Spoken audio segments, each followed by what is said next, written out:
¿Mm? Sí, es muy útil. Bueno, bueno, ahora sí.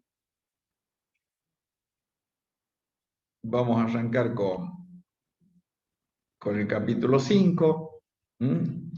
Teoría convencional de filtros. ¿De acuerdo? Vamos a ver en la clase de hoy el filtro de K constante. Bien.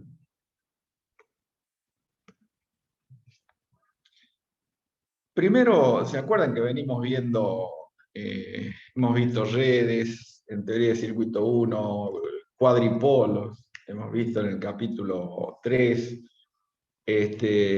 Y bueno, como esta es una cadena eslabonada de conocimientos, en realidad el filtro se define como un cuadripolo destinado a transmitir energía dentro de una banda de frecuencia, ¿no?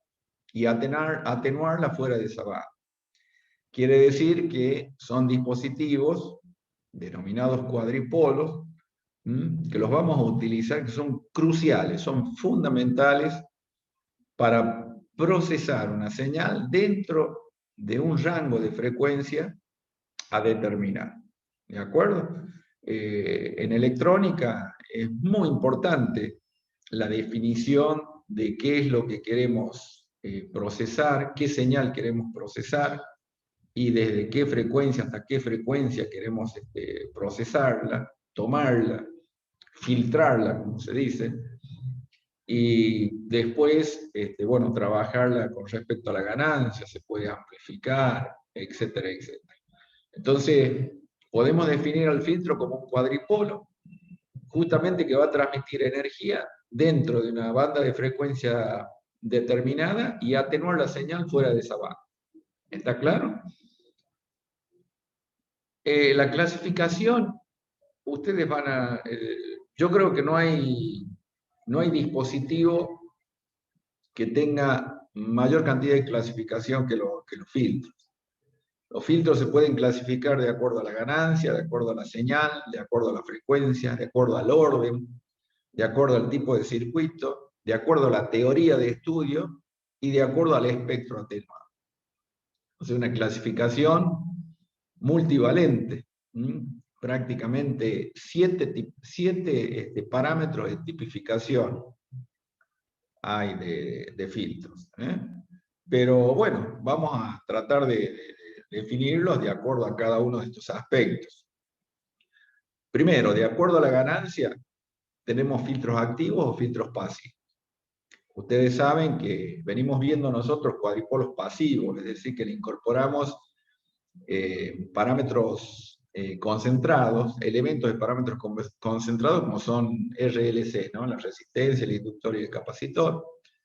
Son pasivos, a diferencia por ahí de los activos donde hay un amplificador, ¿me entienden? Como lo ven en electrónica aplicada. ¿Está claro? Sí, sí, profe. Sí. De acuerdo a la señal, lo podemos clasificar en analógicos o digitales. ¿Sí? Si es analógico, ustedes saben que la señal es continua en el tiempo, y si es digital, es una señal muestreada, una señal discreta, que es muestreada, con la frecuencia de muestreo, etcétera, etcétera, que al final de la materia vemos filtros, el último capítulo, filtros digitales también. En esta clase nos vamos a abocar a los filtros, obviamente, en esta y en la que sigue, hasta el penúltimo capítulo vamos a ver filtros analógicos. De acuerdo a la frecuencia, se pueden clasificar de acuerdo a la frecuencia, para baja o alta frecuencia.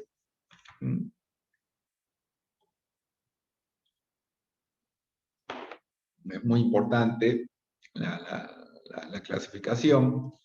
De acuerdo al orden, puede ser un filtro de primer orden, de orden superior, a partir del segundo orden, del tercer orden. Ya lo vamos a ver. ¿Y por qué ustedes creen que los clasificamos de acuerdo al orden? ¿Por qué se les viene a la mente que un filtro se puede clasificar de acuerdo al orden? ¿Qué orden? ¿A qué orden nos referimos? Pregunta de examen. ¿Su orden de importancia o su orden de filtración? No, Ah, por la ecuación diferencial. por ahí viene la mano, pero nosotros ya sabemos que lo que es la función de transferencia, ¿no? Que es la Al función de orden transferencia. de los polos y cero. Claro, al orden de polos y ceros. Recuerden que la función de transferencia es una función racional con la variable s, que es la frecuencia compleja, la variable de Laplace, y es un polinomio numerador dividido en un polinomio denominador. Las raíces del polinomio numerador se denominan ceros y las raíces del polinomio denominador se denominan polos. Y tanto los ceros como los polos tienen un orden que es el mayor exponente polinómico que tienen, ¿no? Entonces se clasifican de acuerdo al orden. ¿Está? Fíjense, ya van 3 parámetros de clasificación de filtro. De acuerdo a los circuitos, de acuerdo al circuito que utilizamos, el de Salem Key, que seguramente lo habrán visto en electrónica aplicada, lo vamos a ver en uno de los capítulos. Están los que se llaman bicuadráticos, de Tau Thomas, BCBS, KHN o variable de estado, son configuraciones circuitales que lo vemos específicamente, ¿no? De acuerdo al circuito.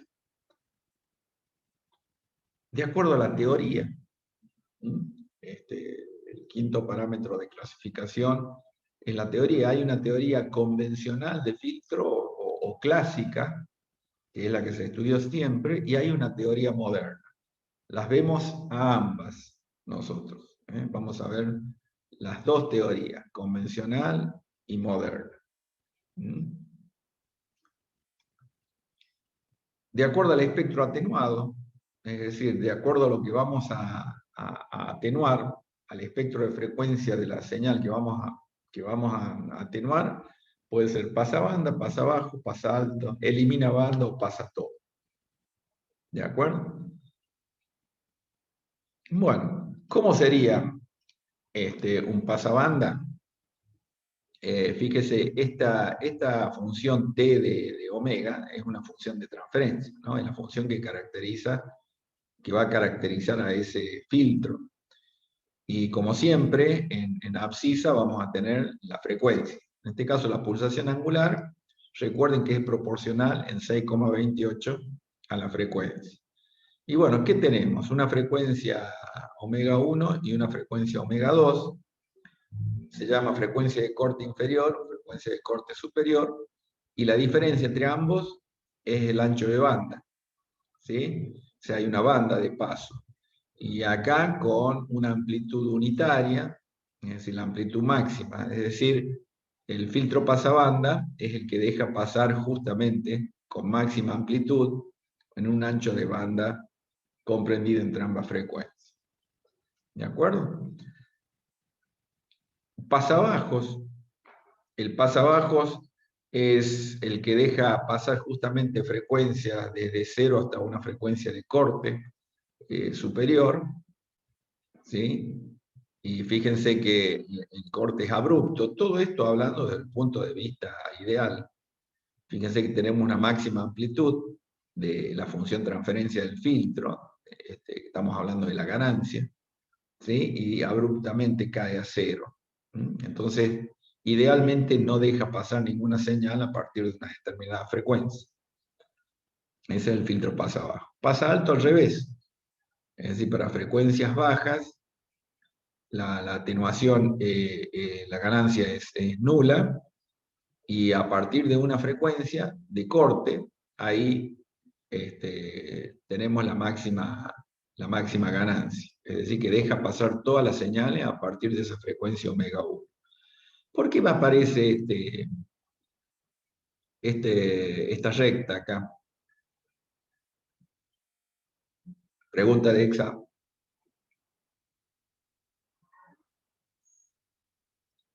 Miren que soy preguntón en los exámenes finales.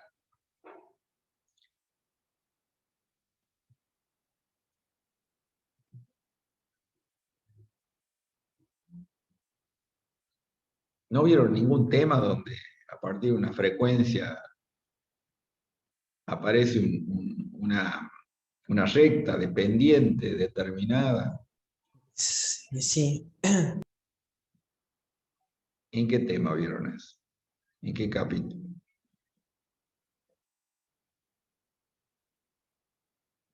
Bueno, los ayudo yo, en Cero de Bode. polos. En Bode. ¿Se acuerdan Bode? Claro. Claro, acá tenemos un cero, ¿eh? Un cero con una pendiente de 20 decibeles por década, donde arranca con una ganancia lineal, dependiente, justamente pendiente constante, 20 decibeles por década. ¿Sí? Eso lo vimos en Bode. Si nosotros vemos esto es un Bode, y esto es idealmente cómo deja pasar la señal a partir de una determinada frecuencia. A partir de omega 1, la ganancia es máxima y se mantiene constante. ¿Sí? Este es un gráfico ideal y este es un gráfico de Bode. ¿Sí? ¿Ahí? ¿Está de acuerdo? Sí, sí, Fabio ahí que se unió, ahí está de acuerdo con sí, lo que profe. estamos diciendo. Sí, sí. ¿Sí? Bueno, muy bien. Elimina banda, ¿sí? Lo podemos considerar como elimina banda. Tenemos la función de transferencia del filtro en módulo, en ordenadas, y una abscisa a la frecuencia. Y fíjense que en este caso hay una banda, un ancho de banda constituido por la diferencia entre omega 1 y omega 2, una frecuencia de corte inferior y una frecuencia de corte superior. ¿Sí?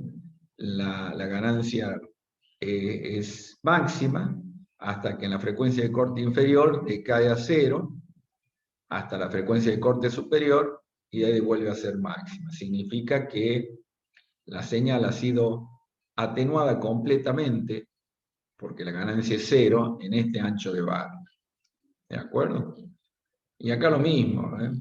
Es decir, que para que realmente vengamos con, esto es un Bode, que seguramente en una década anterior, ¿sí? Tengo esta pendiente, ¿sí? Que después va a decaer porque evidentemente acá le vamos a poner a la función de transferencia primero para rectificar y después para hacerla decaer, ¿sí? Le vamos a poner, puede ser un polo doble, ¿sí? O dos polos simples, como ustedes quieran, y va a decaer, ¿sí? Y después de nuevo le vamos a enganchar un cero. Quiere decir que estamos graficando idealmente lo que es el módulo de la función de transferencia de un filtro elimina banda y estamos graficando acá el borde, ¿no? Nunca pierdan de vista todo lo que venimos viendo para atrás. ¿Sí? No es que vemos un capítulo y después nos olvidamos y lo vamos a retomar el año que viene. No, no, no. Estamos viendo capítulo a capítulo. ¿De acuerdo? Bueno, y dentro de la teoría convencional de filtro, o clásica, como le llamábamos en nuestra época, vamos a estudiar los primeros tipos de filtros que vamos a estudiar son los filtros de K constante. ¿De acuerdo? Ya vamos a ver por qué le llamamos de K constante. ¿Sí? Después vamos a ver filtros de M derivada dentro de la teoría clásica de filtros. Y después vamos a ver la teoría moderna de filtros con aproximaciones de Butterworth, Chebyshev, etcétera, etcétera. Y después vamos a ver filtros digitales. Filtros activos y después filtros digitales. Vamos a terminar con la materia con un festival de filtros. ¿Sí? Porque evidentemente es un tema importante. Utilizan filtros para todo. Ya hablando entre colegas, como ingenieros electrónicos, el dispositivo que nos pida va a estar basado en filtros. Recuerden siempre, ¿no? Que, por ejemplo, a Naim le piden, como ingeniero, que capte la radiación UV o la radiación infrarroja de tal dispositivo que la mida, ¿no? Un dispositivo que lo pueda medir. Bueno, lo primero que va a tener que diseñar es un filtro para poder captar ese ancho de banda de interés de la radiación infrarroja. Y bueno, con un filtro pasivo, y una vez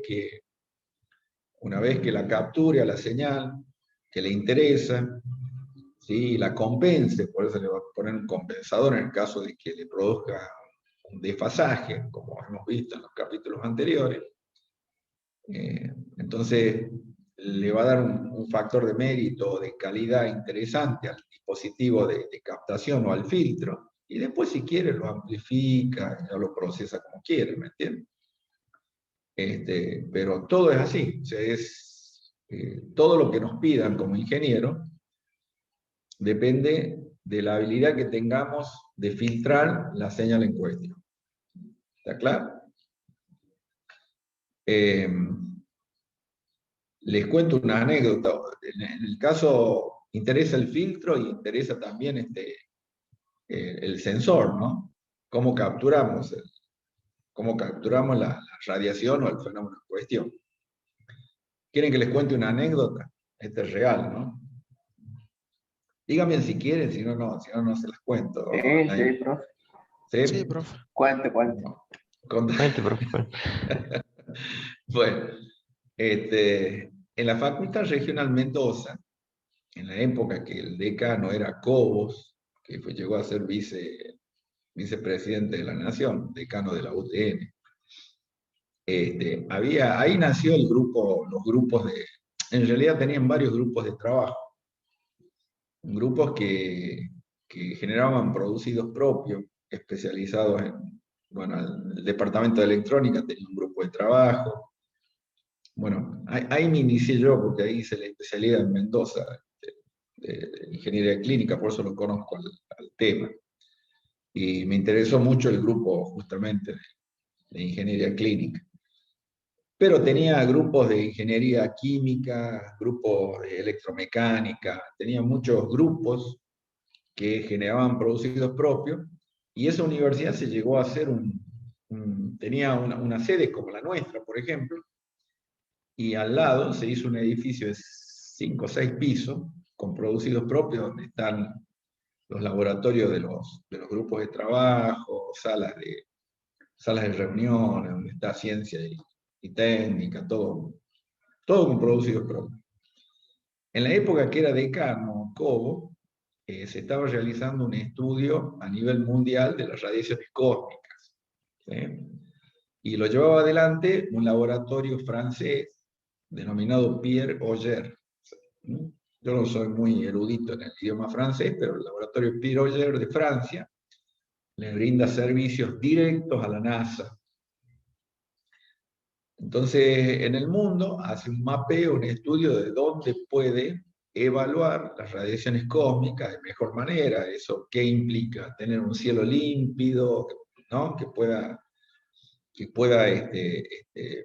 donde puedan captar las radiaciones cósmicas de la mejor manera.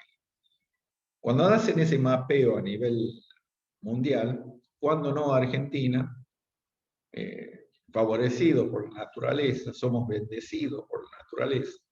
Yo creo que es real eso que Dios dijo, no, la hice con muchas riquezas naturales a la Argentina, le vamos a poner argentinos adentro, y ahí compensó todo. Entonces sale la zona de Malargüe, en Mendoza, ¿sí? Al sur de Mendoza, como los 1500 metros de altura, más o menos una llanura, no sé cuántos kilómetros cuadrados, donde se ve el cielo más límpido en todo el planeta, ¿sí? Y en esa planicie, que está a esa determinada altura, es donde más inciden las radiaciones cósmicas. Entonces, ¿qué hizo el laboratorio Pierre Auger? Habló con el gobierno, etcétera, etcétera, para venir y radicarse ahí, poner el laboratorio en Mendoza. Y este hábil decano se contacta con el laboratorio Pierre Auger y le pone a disposición los grupos de trabajo. entre ellos el grupo de electrónica, de ingeniería clínica. Y bueno, la forma de censar eran piletones con agua desionizada, que tenían que estar, el agua no tenía que tener contacto ni tener ningún tipo de impureza, así que es agua desionizada metida en un tanque, no sé cuántos miles de litros, y en una bolsa transparente de un material muy parecido al polietileno, un material especial, que lo hicieron en la misma universidad tecnológica, el grupo de ingeniería química, y el grupo de ingeniería electrónica era el encargado de, una vez que censaban las radiaciones ahí que quedaban rebotando, y entonces a través de detectores eso se transformaba a impulsos eléctricos, y de ahí se transmitía por un enlace a microondas al laboratorio que estaba en Malargüe, en el centro de Malargüe, y esos sensores eran ubicados en esa planicie, más de 150 de esos piletones ubicados en toda esa. Y hasta el día de hoy existe ese laboratorio y realizan ese estudio. Y por supuesto que los grupos de trabajo se han fortalecido porque brindaban un servicio a un laboratorio internacional, y como contraprestación la universidad recibía la paga, ¿no? Así que bueno, para que vean la importancia. No sé a qué venía el tema de los filtros, ¿no? Porque ahí tuvieron que trabajar mucho desde la electrónica en sí. Una vez que las señales, las radiaciones quedaban entretenidas en ese estanque de agua desionizada, tenían que detectarla, censarla y procesarla. ¿Y qué es lo primero que se tiene que diseñar? Un filtro dentro de un determinado espectro de frecuencia y longitud de onda. ¿Se entiende? Ese es el cuentito. Sí. ¿Por qué tienen que saber mucho de filtro? Bueno, esos trabajos le permitieron, por los ingresos, por los producidos propios que generaron esos grupos en aquel entonces, edificaron, hoy en día, ¿alguno conoce la Facultad Regional Mendoza? No. No, profe. Bueno, les cuento, todas las facultades regionales son parecidas en cuanto a, pero esa es imponente porque tiene más grande que la nuestra, que el octógono nuestro, ¿no? Es una facultad más vieja, pero al lado se levanta un edificio moderno que es de ciencia y tecnología, donde están los grupos de trabajo, todo. Creo que tiene 7 pisos, todo. En su momento, ahí me tocó ir a estudiar, a hacer la especialidad, presentaciones. La verdad que a eso es lo que tendríamos que aspirar en nuestra provincia. Lo dejo en sus manos. Yo lo intenté y, bueno, políticamente no me fue bien. Así que bueno. ¿Se entiende hasta acá? Vamos a ver ahora por qué filtro de K constante. Filtro basado en cuadripolos, secciones con elementos reactivos. ¿Qué son los elementos reactivos? L y C. Por eso es que vimos en teoría de circuito 1, vimos resonancia de circuitos LC, de circuitos RLC. Nos cansamos de ver resonancia porque en realidad lo que se hace es se maneja la frecuencia de oscilación o frecuencia de resonancia para poder centrar, ¿no?, este dispositivo, el filtro, en un ancho de banda determinado. Por eso también estudiamos la teoría de cuadripolos. Y fíjense que este tipo de filtros se estudia mediante la impedancia característica, que ustedes ya saben lo que es la impedancia característica, ¿no? ¿Saben lo que es la impedancia característica? Sí, profe. O sea, que le hemos definido y todo. ¿Se acuerda que raíz cuadrada, la impedancia de entrada con la salida a circuito abierto, por la impedancia de entrada con la salida cortocircuitada? ¿Se acuerda? Todo en capítulos anteriores. Y la función de propagación, que la función de propagación la vimos en el capítulo pasado, es una función gamma, así se llama, pero que tiene una parte real y una parte imaginaria. La parte real es la atenuación, alfa, y la parte imaginaria beta da la fase, ¿se acuerdan?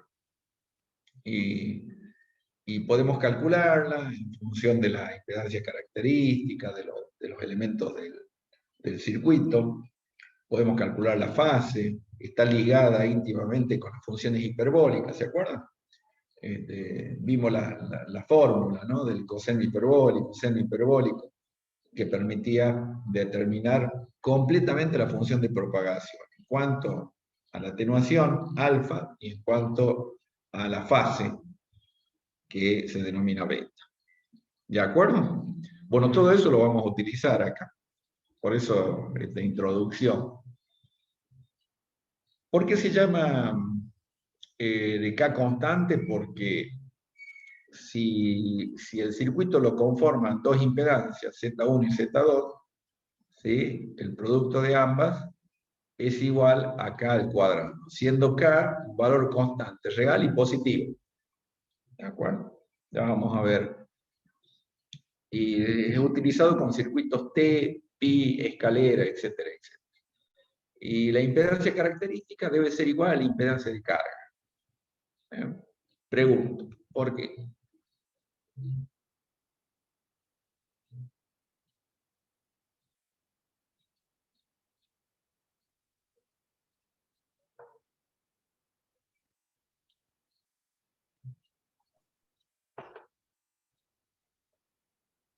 Qué silencio, ¿no? Un punto más en el examen final, que me conste. Para la máxima transferencia Muy de bien, energía. ahí. Hágame Ahí acordar está. cuando esté rindiendo. Voy sumando, Dice, yo acá tengo un anotador. muy bien. Por el teorema de máxima transferencia de energía, justamente. Nosotros vamos a diseñar todo, o analizar todo para que se produzca la máxima transferencia de energía. Hemos definido el filtro como que es un dispositivo, un cuadripolo, ¿no? Que transmite energía dentro de determinada banda de frecuencia. Entonces, justamente vamos a transmitir la máxima energía. Muy bien. Esta es la forma. Si fuera, vamos a analizar el circuito T, ¿sí? Fíjense que tiene dos componentes, Z1 y Z2. En realidad son tres impedancias. Pero está definido el filtro de K constante como Z1 sobre 2, Z1 sobre 2 en la rama superior de la T, y Z2 en la rama de transferencia, que se llama, ¿no? ¿De acuerdo? Así está definido. Es decir, este es un filtro de K constante, donde tenemos Z1 sobre 2, Z1 sobre 2 y Z2. La impedancia característica, acá viene la parte que ya lo definimos en clases anteriores, es igual a esta forma. Impedancia de entrada, circuito con la salida circuito abierto, por la impedancia de entrada con la salida en cortocircuito. Raíz cuadrada de eso, porque este producto da una expresión cuadrática, así que hay que sacarle raíz cuadrada. ¿Sí? ¿Cómo se calcula la impedancia de entrada a circuito abierto? Igual, es la impedancia que vemos de acá a la entrada, así como está a circuito abierto. Como no hay circulación de corriente, ahí es Z1 sobre 2 más Z2. ¿Sí? Esa impedancia. ¿La ven? Cuando cortocircuitamos, cuando unimos estos bornes, queda Z1 sobre 2 más el paralelo Z2 y Z1 sobre 2. ¿Ven cómo sale la expresión esta? Entonces eso nos permite calcular la impedancia característica. Y la empezamos a calcular. Y ahí empezamos a operar, ¿no? ¿Para qué vamos a? Empezamos a operar, sacamos, aplicamos propiedad distributiva, nos queda esta expresión, ¿sí? Y acá la función de propagación, recuerden que está definida como coseno hiperbólico de gamma igual a A, donde A, cuando vimos cuadripolo, es un parámetro característico, ¿no? La función de transmisión, y estaba definido, ¿se acuerdan? Como Z11 sobre Z21. Así lo habíamos definido. Donde Z11 es la impedancia de entrada y Z21 la impedancia de transferencia. Esto lo definimos en el capítulo de cuadripolo, el A igual a Z1. Entonces reemplazamos, ¿sí? Nos va a quedar esta expresión, fíjese que la impedancia de entrada es Z1 sobre 2 más Z2, es el circuito abierto, y la impedancia de transferencia es Z2. Así que, bueno, de ahí aplicamos propiedad distributiva, nos queda esta expresión. En lugar del coseno vamos a utilizar el seno hiperbólico, definiendo que el seno hiperbólico de gamma sobre 2 es raíz cuadrada de 1/2 de coseno hiperbólico menos 1. Esto es una identidad entre el seno y el coseno hiperbólico. Y reemplazamos, ¿sí?, por la expresión que teníamos acá. Y fíjense, la idea es cómo va quedando la función de propagación en función de los componentes que tenemos del filtro, que son Z1 sobre 2 y Z2. Esa es la intención, por eso queda Z1 sobre 4, ¿no? 4 veces Z2. ¿Me siguen hasta ahí? Sí, vamos Sí, bien. profe. Bueno, para su tranquilidad, además de la presentación, está en el libro Puello, ¿no? Tomo 2, está muy bien desarrollado todo este tema. Seguimos trabajando, ¿sí? La expresión, ¿sí? Gamma es el complejo, acá es la propagación, alfa más j beta, como habíamos dicho anteriormente. Y si reemplazamos, va a quedar seno hiperbólico de alfa sobre 2 más j beta sobre 2. Y aplicando identidades trigonométricas, saben que, o sea, fíjense, seno hiperbólico de alfa sobre 2 por coseno de beta sobre 2 más j coseno hiperbólico es igual a esto, ¿sí? Va a ser igual a esto, mejor dicho, que es, acá tenemos la expresión, y le llamamos x sub k, ¿no?, una variable de k constante, ¿no?, a esta expresión. Recordando que Z1 por Z2 es k constante al cuadrado, ¿sí?, le llamamos Z1 y Z2 a Z1 de k constante y Z2 por Z2 de k constante igual a k al cuadrado. Reemplazamos nada más por este valor para que sepamos que estamos aplicando la teoría clásica de filtro de k constante, que respetamos esta condición para que sea filtro de k constante. Que después vamos a llegar a la conclusión que esa k constante es el valor de la resistencia de carga, ¿saben? Pero se los adelanto. O sea, ese valor constante y positivo, todo ahí tiene que ser de una resistencia. Y después vamos a ver qué es la resistencia de carga. Haciendo que K sea el valor de resistencia de carga, ahí está, ¿ven? Directamente lo reemplazamos, ¿sí? Y vamos a reemplazar en la expresión por el valor de la resistencia de carga, y se va convirtiendo la expresión hasta que llegamos a que x sub k es igual a esto. Todo esto es el desarrollo matemático para llegar. ¿Qué estamos buscando? Ese filtro, ese circuito de filtro de K constante en T que hemos propuesto, ver cómo se calculan los valores de Z1 y Z2, Z1 sobre 2 y Z2. Entonces, bueno, para que realmente se cumpla esa condición, ¿no?, y se cumpla la condición de que la impedancia característica tiene que ser igual a la impedancia de carga, ¿sí?, y que en esa carga va a ser una resistencia de carga, las impedancias tienen que ser recíprocas, Z1 y Z2 tienen que ser recíprocas. Ser recíprocas implica que si Z1 es inductivo, JML1, Z2K es 1 sobre J omega C, tiene que ser capacitivo. Eso significa que sean recíprocas. Ahí les preguntaría por qué. También, ¿por qué tienen que ser recíprocas? A ver si puede sumar otro puntito más ahí.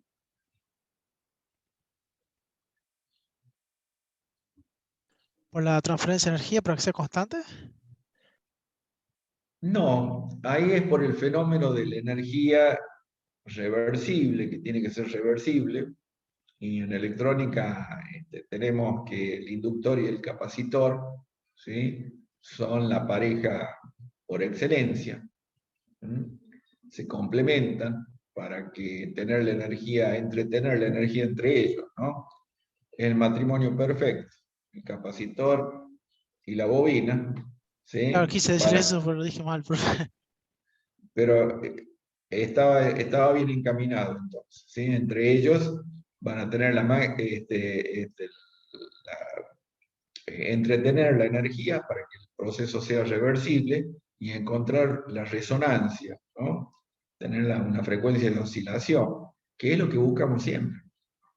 Por eso es tan importante el fenómeno de resonancia en la teoría de circuitos. Bueno, al ser recíproco significa esto, ¿no? Y si el Z1K es capacitivo, el Z2K tiene que ser inductivo. Y bueno, que aplicando a la variable X sub K, reemplazamos, ¿sí? Desarrollamos, sacamos los elementos imaginarios del denominador, ¿sí? Y nos va a ir quedando, ¿sí? Reemplazamos por la función de propagación. Recuerden que XK está definida en función de la propagación. Y nos va a quedar que tanto alfa como beta, que alfa es la atenuación y beta es la fase, bueno, esa condición de que si XK es imaginario, porque dijimos que son elementos reactivos, nada más, o sea que el filtro no tiene una resistencia, por lo tanto son elementos reactivos puros, entonces tiene que existir la parte imaginaria de la expresión de la función de propagación. Entonces esto es cero, la parte real. Y al ser cero se cumple para alfa igual a cero y para beta igual a pi. ¿Sí? Y si calculamos la variable esta con estas constantes, ¿sí?, nos van a dar estos valores. Beta 2 veces arco seno de x sub k, con validez para acá entre menos 1 y más 1. Y para beta igual a pi, el xk va a ser un coseno hiperbólico de alfa sobre 2 por seno de pi, ¿no? O sea, alfa igual a 2 arco coseno hiperbólico de x sub k para estos valores. Y graficando, nos queda que la función de propagación en atenuación y en fase va a quedar de esta manera. Fíjense, a partir de, acá tenemos la variable x sub k, ¿sí? Es decir, este gráfico es la función de propagación en función de una variable x, ¿sí?, x sub k, que ya la vamos a calcular, que tenemos la expresión, y depende de la frecuencia también, además de los componentes, y que se va a dar que de entre menos 1 y más 1 tenemos esta función, ¿sí? ¿Sí? Y entre menos 1, es decir, para valores menores a menos 1 y mayores a más 1 tenemos esta función, y para valores comprendidos entre menos 1 y 1 tenemos esta función, ¿sí? Acá lo vemos, acá tenemos los valores, ¿no? ¿De acuerdo? Y esa es la gráfica, es la función de propagación. Y ahora vamos a ver cómo es esa variable para filtros de K constante, X sub K. Y bueno, trabajando la expresión, considerando que la K constante es la resistencia de carga que le vamos a insertar al filtro, calculamos todo en función de la resistencia de carga, reemplazamos, y nos queda que la X sub K es la impedancia 1 sub K sobre 2R, reemplazamos, etcétera, etcétera. ¿Sí? Y definimos que el punto de corte, X sub K igual a 0, que si lo vemos, ¿sí? Si X sub K igual a 0, la función de propagación es 0. Si X sub K es igual a 1, hay una que tiene este valor, comienza a crecer, ¿sí? Y si es X sub K menos 1, tenemos esta expresión. Entonces, un 0 es una banda de paso, y por cada banda de paso corresponde un 0. ¿No?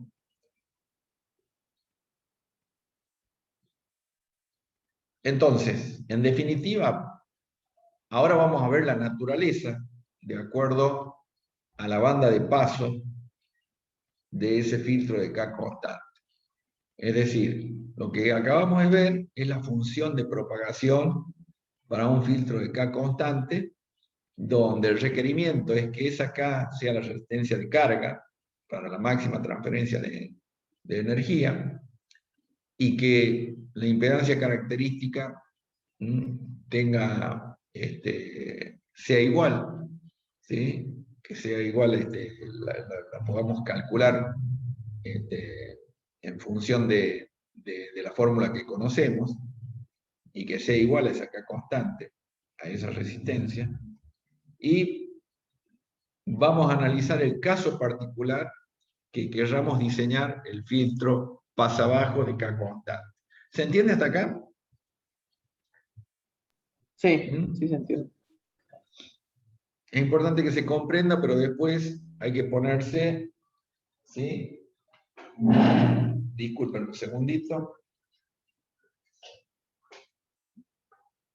Después hay que ponerse tranquilamente a analizar las expresiones matemáticas para que lo podamos entender, ¿de acuerdo?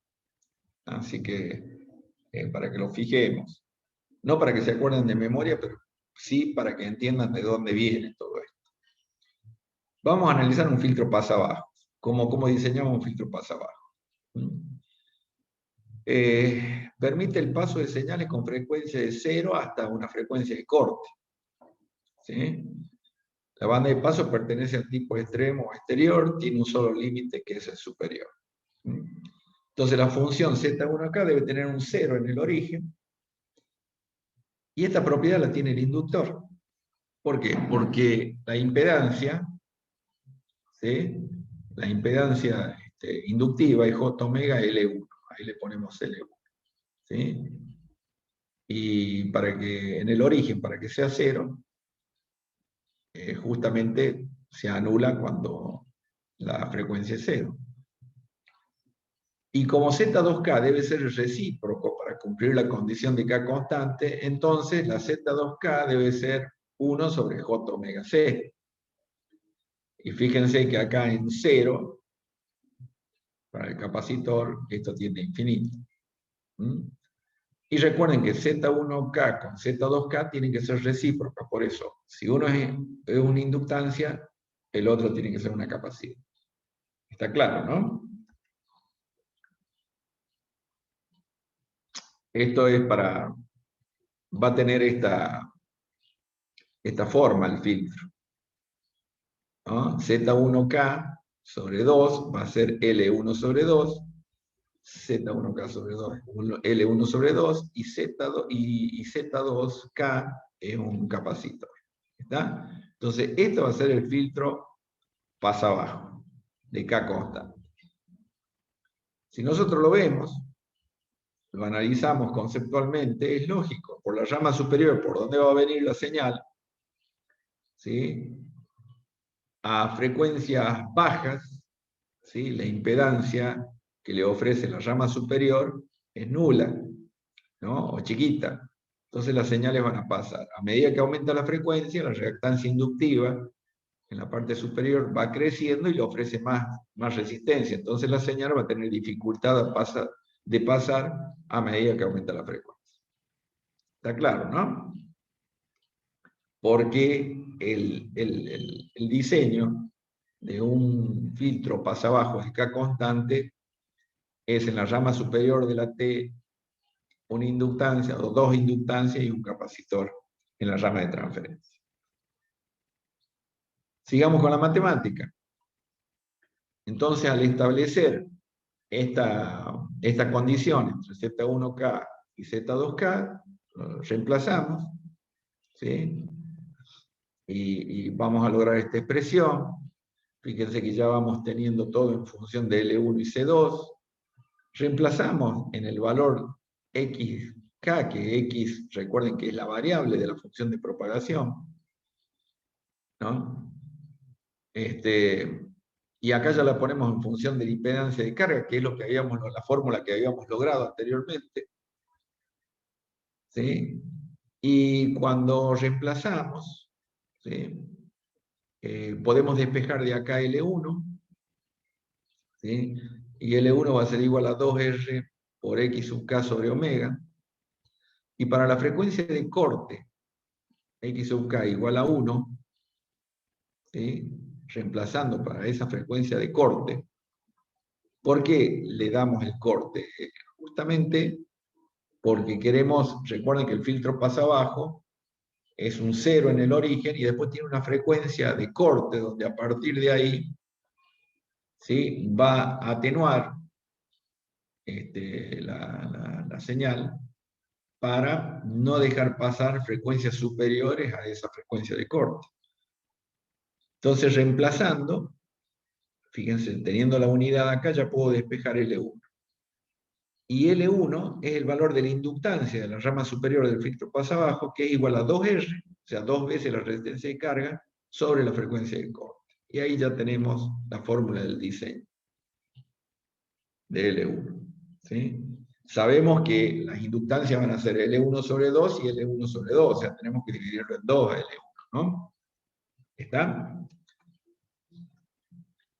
Y reemplazando, igualando, perdón, las dos ecuaciones, ¿sí? Esta ecuación y esta, vamos a determinar que acá vamos a establecer una relación y el cálculo de cada elemento se hace con las relaciones siguientes. O sea, L1 igual a 2R sobre frecuencia de corte, el R cuadrado es igual a L1 sobre C2 y C2 L1 sobre R2, R al cuadrado. Les estoy dando cómo se determina la fórmula del valor de cada componente del filtro pasabajo de K constante. ¿Está claro? Seguramente si ya han visto cómo se calcula un filtro pasabajo es lo más simple que hay, ¿no? Porque, ¿qué tenemos como dato? La resistencia de carga, póngale que sea 50 ohms. Tenemos la frecuencia de corte, póngale que querramos cortar a los 100 Hz, ¿sí? A los 150 Hz, a la frecuencia de corte que sea. Por ende, si nos dan en Hz, multiplicamos por 6,28, sí, y tenemos radianes sobre segundo, o sea, tenemos omega de corte. Y calculamos todos los valores, ¿no? ¿De acuerdo? Y ese es el filtro pasabajo de K constante, que lo van a diseñar con estas fórmulas. ¿Queda claro? ¿Les queda claro matemáticamente con las fórmulas de diseño? Y les tiene que quedar claro conceptualmente por qué tienen que ir en la rama de T, en la rama superior, elementos inductivos y no capacitivos. ¿Ah? ¿Y por qué los filtros se hacen con elementos reactivos, como son el inductor y el capacitor? ¿No? Por la energía reversible y por el fenómeno de resonancia.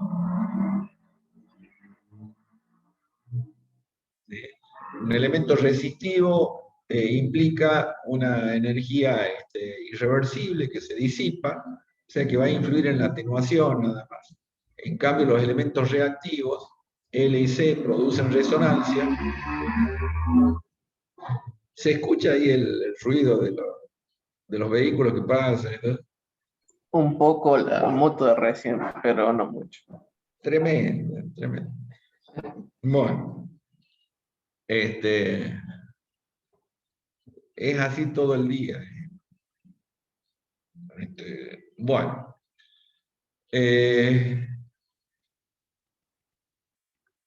bien. ¿Alguna pregunta hasta acá?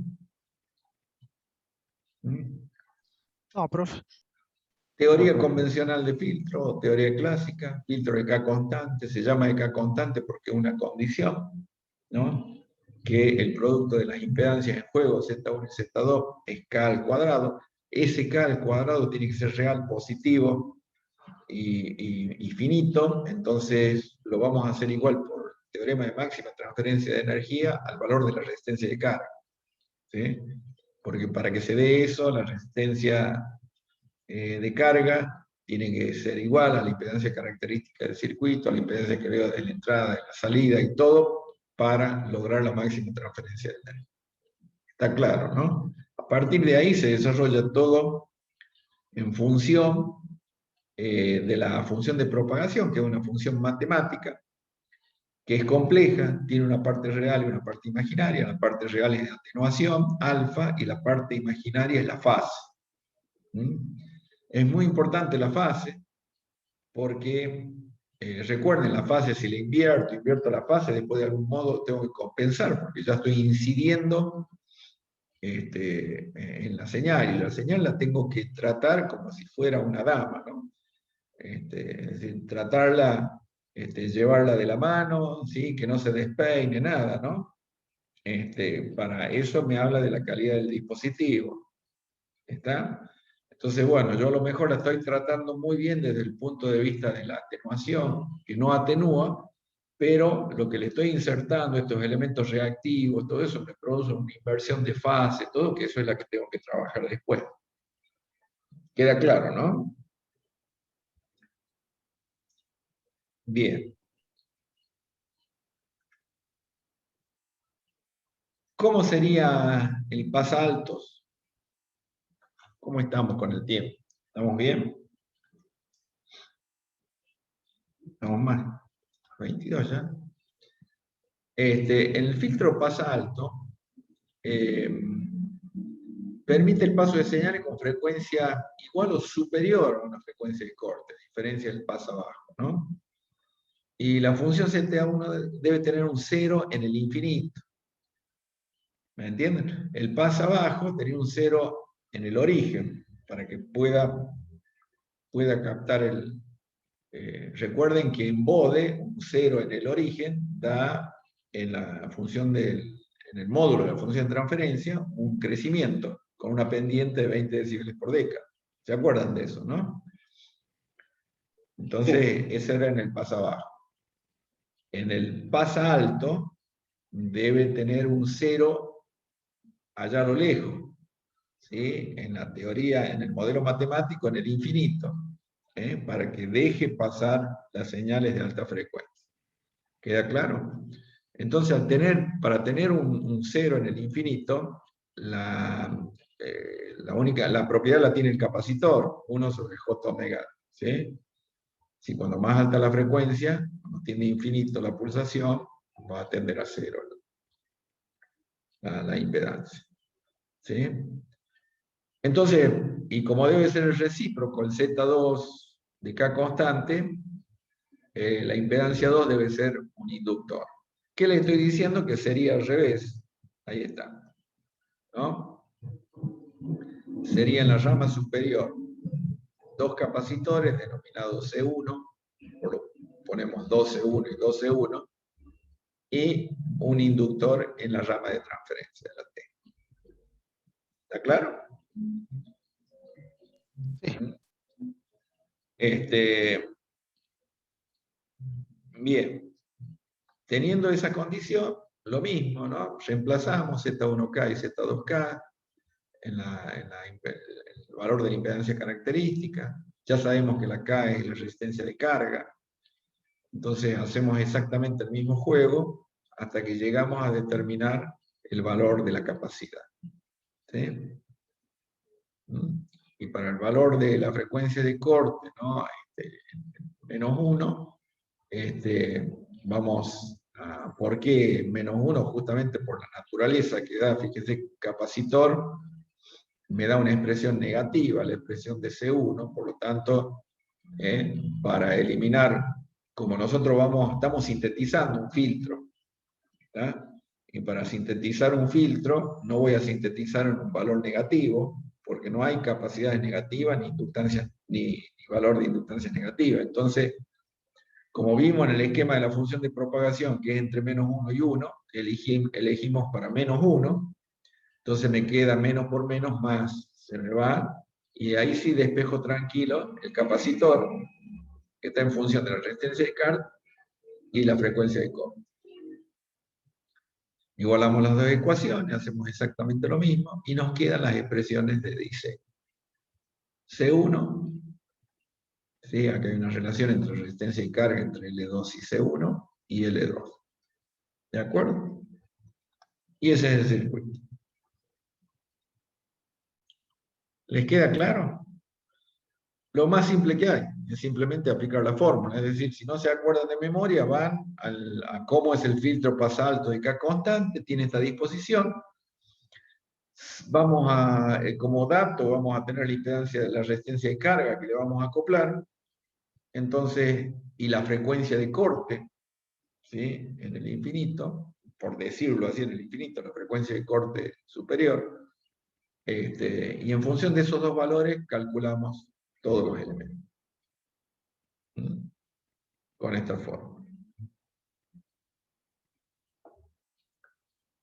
Una pichincha, ¿no? Muy fácil es esto.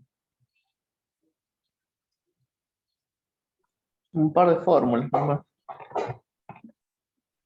Imagínense, si en la práctica, el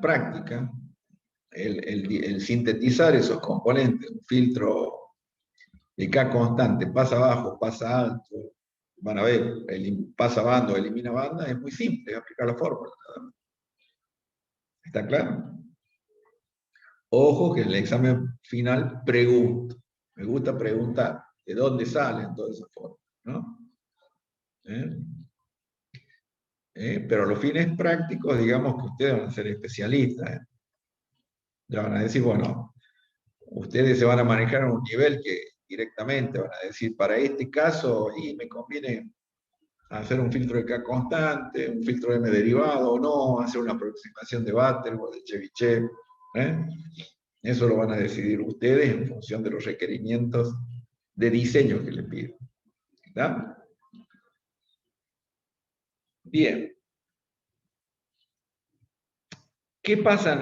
¿Cuál es la diferencia con un filtro pasabanda?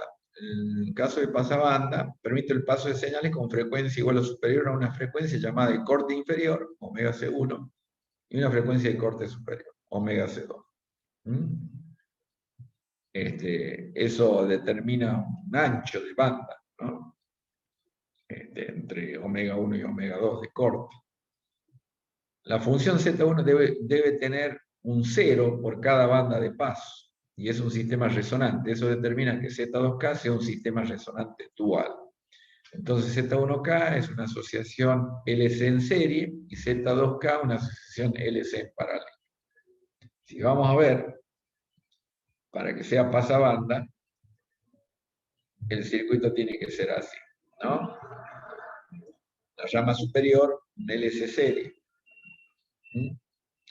Y la Z2, un LC paralelo. Esa es la condición. ¿Está claro? Fíjense la diferencia, ¿no? El Z1 sobre Z1K sobre 2 es un LC serie y el Z2 es un LC paralelo. Pero eso es por las condiciones. en los circuitos resonantes se tiene, ¿no?, que la pulsación de resonancia es esta, 1 sobre raíz cuadrada de L1C1 o 1 sobre L2C2, es decir, tenemos que hacer resonar. ¿Qué tenemos que hacer resonar? Tenemos que hacer resonar esta rama. ¿Tá? Si queremos que pase una banda en un ancho de banda determinado, determinado por dos frecuencias de corte, una inferior y otra superior, tenemos que hacer resonar en ambas frecuencias de corte. ¿Tá? ¿Sí? Muy bien. Entonces, bueno, acá el desarrollo, lo mismo, entonces la Z1K es LC serie, ¿sí? Reemplazamos Z1K, desarrollamos, el Z2K es el paralelo, el LC paralelo, ¿no?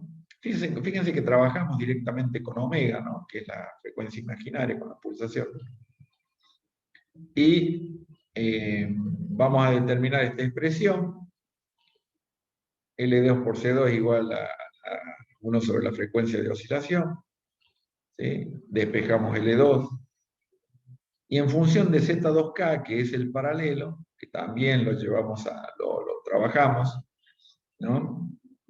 Y fíjense que lo vamos a trabajar en función de esa frecuencia de oscilación y una frecuencia dada, que después vamos a ver que es la frecuencia de corte superior y la inferior. Y trabajándolo de ese modo, vamos a llegar, fíjense que en el límite izquierdo xk menos 1 corresponde a una frecuencia de corte inferior, ¿sí? Y en el límite derecho k igual a 1 corresponde a la frecuencia de corte superior. Y finalmente, recuerden acá que, fíjense que estoy viendo la frecuencia de corte inferior, la frecuencia de oscilación y la frecuencia de corte superior, ¿no? Y vamos a determinar que esa frecuencia de oscilación va a estar dada en función de esas dos frecuencias de corte, inferior y superior. Esto es muy importante. La resolución matemática nos lleva que la relación que hay entre la frecuencia de oscilación y las frecuencias de corte es esta, que es la misma condición de K constante. Y omega 0 es la media geométrica entre la frecuencia de corte inferior y superior. Y así debe ser, ¿no? Es decir, que la frecuencia de resonancia la vamos a ubicar en la media entre la frecuencia de corte inferior y la frecuencia de corte superior. Está claro, ¿no? Sí. Así definimos el ancho de banda como la diferencia entre la frecuencia de corte superior y la inferior. Podemos reemplazar en función del delta omega, ¿no? Y en función del ancho de banda determinamos los parámetros, ¿no? L1, 2R sobre el ancho de banda, C1, 1 sobre L1 por la frecuencia de resonancia, ¿no? C2, en función de R y el ancho de banda, y L2 en función de R, el ancho de banda y la frecuencia de oscilación. Tengan en cuenta que puedo conocer la frecuencia de oscilación o la frecuencia de corte superior e inferior, y de ahí sale todo. Con estas expresiones sintetizamos y diseñamos el filtro pasabanda. ¿Ah? Una maravilla. ¿Naim? ¿Qué opina usted? Impresionante. Sí, lo veo muy, muy pensante. No sé si se entiende hasta acá. Sí, sí, voy tomando nota. Y en el caso de selección elimina banda, ¿sí?, también tenemos una frecuencia de corte inferior y una frecuencia de corte superior, o sea, un ancho de banda, pero lo que tenemos que hacer es, ambos límites están determinados en la región que se denomina interna, donde tenemos que eliminar. Recuerden cuando vimos, es como una resonancia inversa que tenemos que tener. Entonces Z1K debe tener un 0 en el origen y otro en el infinito, y se conformará con un sistema antirresonante. Eso determina que Z2C sea un sistema resonante, y Z1K es una asociación LC en paralelo, y Z2K una asociación LC en serie. Es decir, vamos acá hacia el final. Para tener elimina banda, ¿sí? Este era un circuito resonante, ¿se acuerdan? En la rama superior, en el pasabanda. En el elimina banda tenemos que poner un circuito tanque, dos circuitos tanques, ¿no? Que van a ser la Z1K sobre 2, para que realmente ahí la energía se entretenga, ¿sí? Y no deje pasar pueda producirse prácticamente una banda de frecuencia donde quede entretenida y podamos eliminar la señal. A diferencia de la anterior, que ahí producíamos una resonancia. Producimos una antirresonancia. ¿Está? Para la fórmula es lo mismo. O sea, ¿sí? El cálculo de la frecuencia de resonancia.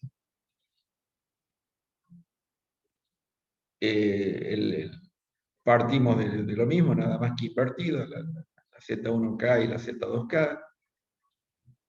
Y finalmente llegamos a las fórmulas, ¿no? De C1, L1, L2 y C2, que las aplicamos. Están en función de la resistencia de carga, del ancho de banda y de la frecuencia de resonancia.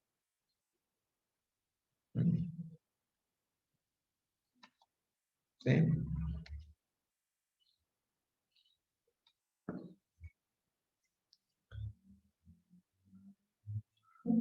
¿Está? Bien. Para no aburrirlos mucho, en la clase de hoy vimos, dentro de la teoría, hemos definido los filtros, lo que es un filtro, cuadripolo, que toma toma una señal dentro de una determinada banda de frecuencia y transferimos la energía. La clasificación, digamos, está en función de 7 aspectos. Y uno de esos aspectos es, de acuerdo a cuántas teorías de filtros hay. Bueno, tenemos dos, teoría clásica y teoría moderna. Hemos arrancado hoy por la teoría clásica o convencional. Y los primeros tipos de filtros son los llamados de K constante. Vimos filtro pasa abajo de K constante, filtro pasa alto de K constante, filtro pasa banda y filtro elimina banda de K constante. Vimos las fórmulas con las cuales se sintetizan los componentes. Ya partimos de una configuración predeterminada y esos valores se calculan en función de las frecuencias de corte, ¿sí? Y de la resistencia de carga que vamos a acoplar a ese filtro. Así de simple. ¿Por qué se llama de K constante? Porque en la teoría, en el modelo matemático, para que se cumpla el teorema de máxima transferencia de energía y que la impedancia de características sea igual, ¿no? Tanto en el dispositivo como lo que se ve a la entrada, como lo que se ve a la salida y como lo que se acopla a la resistencia de carga, esa llamada K constante es un número real positivo que lo hacemos igual a propósito a la resistencia de carga que vamos a acoplar al sistema, ¿no? Y así sintetizamos todos los componentes del filtro. ¿De acuerdo? ¿Alguna duda?